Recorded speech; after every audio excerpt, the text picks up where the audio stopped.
আচ্ছা, আপনাদের সাথে একটা কথা শেয়ার করি। সেটা হচ্ছে যে যাদের জন্ম হচ্ছে ২০০৫ সালে লাস্ট, তারাই জানবে যে আসলে আজকের এই দিনটায় এই যে চড়ার মধ্যে বা ক্ষেত বলে, ক্ষেতের মধ্যে কি হয়। তো এই যে জ্যৈষ্ঠ মাসে ধান কাটা শেষ হলে আগে হচ্ছে আমরা দেখতাম যে আকাশ থেকে বুড়ির সুতা নামতো। চাঁদের বুড়ির আমরা আগে গল্প পড়ছি।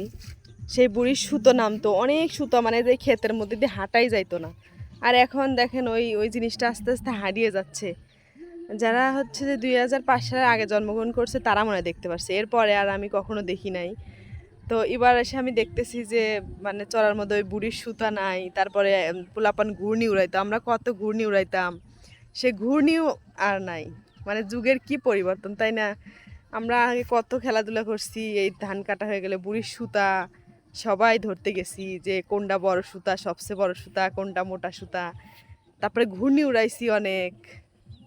আসলে দিনগুলো কোথায় চলে গেল, তাই না? যারা হচ্ছে গ্রামে আমরা ছিলাম কত মজা করছি। এখন আসলে সেগুলোও নাই, দিনও বিলুপ্ত হয়ে যাচ্ছে। আসলে মানুষ আস্তে আস্তে সবকিছু হারিয়ে ফেলতেছে প্রকৃতির মাঝে।